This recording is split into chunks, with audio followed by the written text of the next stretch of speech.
Okay, mulungi atulaba nkwebaza okubanga olina ffe kyoli mu kulaba mu kaseera kano. Bangi babadde bebuuza twakoma okutunuulira estate eno empya eyabbanga. Twagitunuulira tugendayo ne tubala eddakiika zaali 18 okuva mu Mpigi town okutuuka weeri ku lwaleero. Buli kimu kyawedde nga bw'olengera ku screen yo abatuuze nga bw'olaba gye bali amakubo. Ekimu ku bye tukola nti bwe tutuuka mu kitundu ng'amakubo agaliyo boolyawo ga binnya oba kitwongera okugatereereza abatuuze ne kiba nti estate oba ne tuba nga service ze tuwa tezikoma ku ffeffeka naye n'abatuuze abali mu kitundu nga zibayamba. Mu kaseera kano w'olengera yeeyo estate yaffe empya abanjagala kubanga njozayoza abamu ku ba landlord ne ba landlady abafuuse abawanguzi kubanga nzikiriza nti ebintu bingi ebitulobera okubanga tutuuka kukula bingi ebitulemesa okubanga oboolyawo tutuuka ku buwanguzi bwetubeera twetaaga. Buli muntu yandyagadde okufuuka landlord naye si buli omuntu asobola olw'ensonga ez'enjawulo ezibeerawo. Waliwo alinda okufuna benz n'amaliriza nga taguze wadde spasiyo,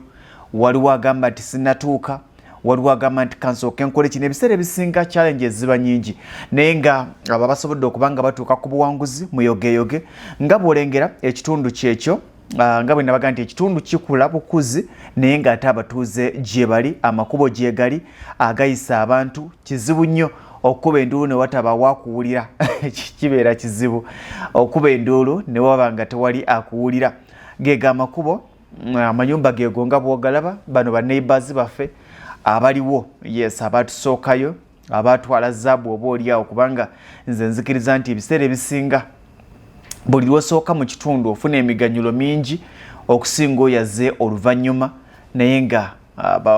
be bamu ku ba neighbours baffe. Kyolaba ku screen mu kaseera kano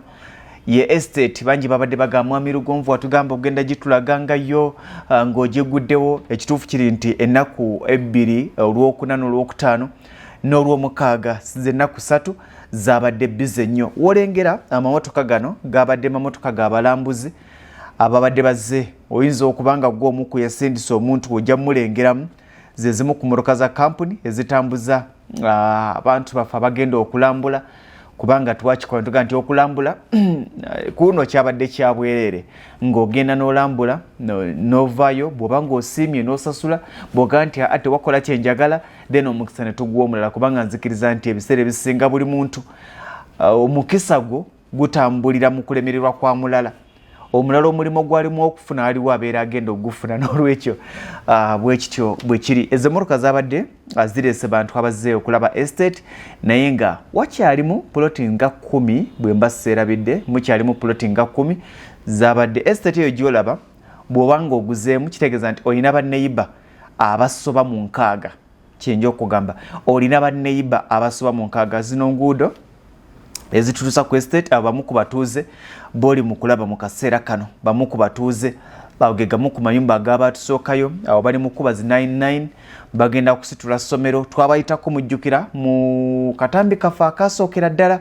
twabayitako ne tubannyonnyola naye nga be bamu ku ba neighbours. Kati wano lwolaba oluguudo luli mu kutambuza okubanga lutwala ku estate oweeri wennyini yeeri gy'olengera mu maaso yeeyo gy'olengera mu maaso oluguudo kawerete okuvira ddala ku kkubo ku Masaka Road okutuuka estate eno weeri waliwo kilomita 4 ze mayiro nga 2 n'ekitundu okuba ng'otuukawo. Okuva ku kkubo ng'otambulira ku booda kikwetaagisa wakati w'eddakiika 10 n'eddakiika 12 ng'otambulira ku booda. Bw'obeera ng'oli mu mmotoka wakati w'eddakiika 10 n'eddakiika 15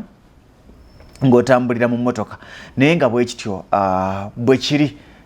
Puloti ezo ebbeeyi mugijjukira za bukadde 4 za bukadde 6 n'ekitundu puloti ezo 5 ku 10 ate nga kwezo obukadde 6 n'ekitundu kwe kubeera n'ekyapa toyina ssente endala yonna gy'osasula nga bonaga nti kaakati ate ekyapa kyafulumye leetayo zino nedda. Kwezo ssente z'osasudde obukadde 6 n'ekitundu kwe kubeera n'ekyapa tukuwa kyapa kyo ekiwedde okuteekateeka obulungi. Yes kwezo ssente obukadde 6 n'ekitundu goba obuzaako kimu kyokka kola transfer kubanga tukuwa ekyapa tukuwa ne transfer form bintu nebibeera nga bitambula bulungi nnyo nnyini ddala. Bwe kityo bwe kiri gwe omulungi atulaba ndabye nga kyetaagisa olunaku lwaleero okusaana nga nti abantu babadde bagamba Mwami Lugonvu kaakati ate ffe tetwategedde kaakati Mwami Lugonvu weewo estate eno waliwo ababadde bagigendamu nga baga nti enyuma saketi erimu amakubo ng'ekkubo liyingirira eno novuga novira yeri nogwa ku kkuba eriri nga bwolengera abantu bakyasigala nga bagenda eri wali abakyeyongerayo kati erina ekimu ku kyobugagga kyerina ge bayita amakubo nga bwogalengera ekimu ku kyobugagga kyerina ge bayita amakubo ge bayita amakubo ate nga buli poloti erina ekkubo lyayo buli poloti n'ekkubo lyayo buli poloti n'ekkubo lyayo buli emu erina access road eno ekyemmanga waliwo abayayaniddeyo kubanga ekyemmanga waliwo engeri y'akayanja in fact si engeri y'akayanja waliwo ennyanja waliwo ababadde baagalayo nga baga nti nze njagala Lake View waliyo poloti nga 3 ezasigadde ekyemmanga nalabye waliwo eno gyolaba omwana akinkoledde bulungi eno gyolaba ako kayanja wansi wano nyanja si lutobazi wabula nyanja yenyini ewedde emirimu nti amazzi ogalaba amayinja nga bwogenda ku beach nolaba amayinja kyekyo kyolengera wansi kati ate eri waggulu ne wabeera nga yekyengulu waliwo abaga nti ffe twagala kimmanga tufune Lake View yes bwekityo bwe kiri era waliwo gwe nalabye yatandise okuyiwa material olunaku olw'eggulu lwe nalabye ng'ayiwa material njagala kusanyukira nnyo abantu agula poloti n'atandikirawo naga nti nze kantandikirewo okuzimba aye naawe akyanoonya obusente tofaayo ojaga nti kangira nnoonya obusente mpola mpola ngule bw'omala oggula ate onoonya akasente akanazimba kyotandiseeko oba okitandisa abo bonna nkimanyi nti mulinamu kati aga nti oyo nsenga wange abo bonna babadde bazze kulambula ne basasula basasudde abamu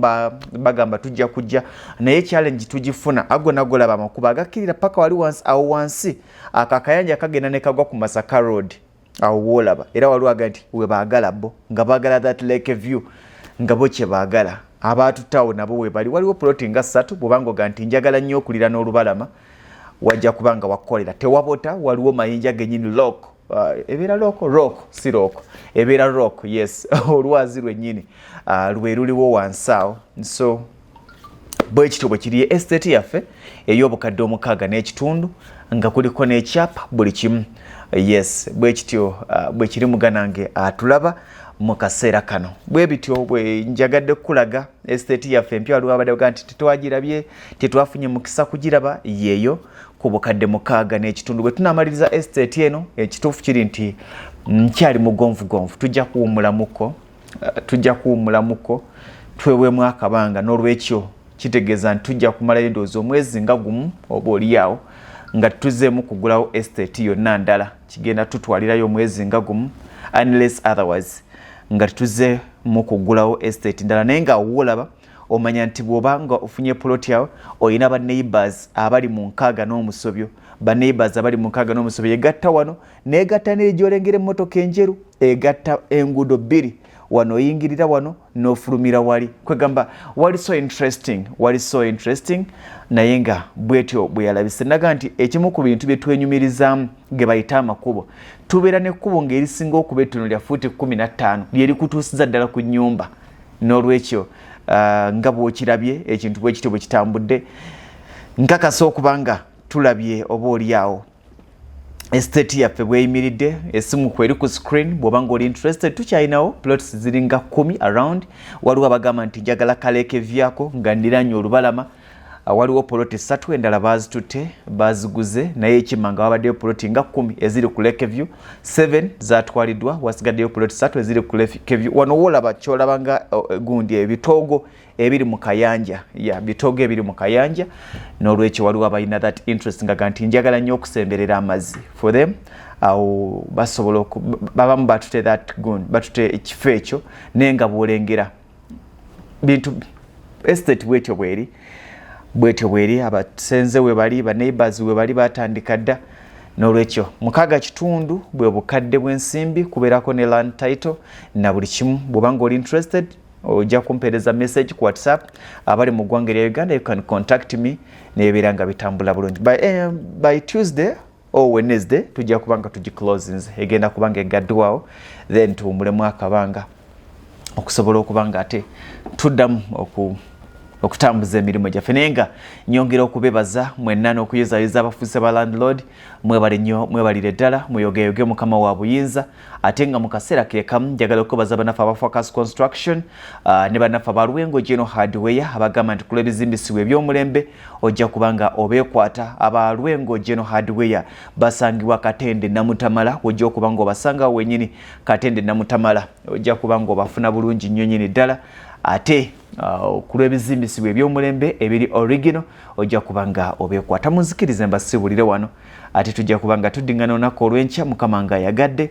nga bukeesezza bulungi kambagaliza wiiki ey'obuwanguzi wiiki ey'enkulaakulana wiiki ey'okufuuka aba landlord kubanga nabaga nti landlord omutuufu yo yalina land title kye bayita landlord landlord yes ye yalina title n'olwekyo fuuka landlord oba oli awo gwe guno omukisa gwe tuba buli muntu aba n'omukisa gwe waliwo abeeyambisa omukisa guno waliwo abanaaba n'omukisa ogw'enkya bwe bityo bwe bitambula waliwo ababadde n'omukisa ogw'eggulo waliwo abaalina omukisa ne guba nga tegukyaliwo yembeera mwe tutambulira naye nga bwekito bwe kiri nzikiriza okuba nga ofunye ekifaananyi ekituufu ekya estate empya eya Mpigi Kabira bbanga akatundu kennyini bayitawo bbanga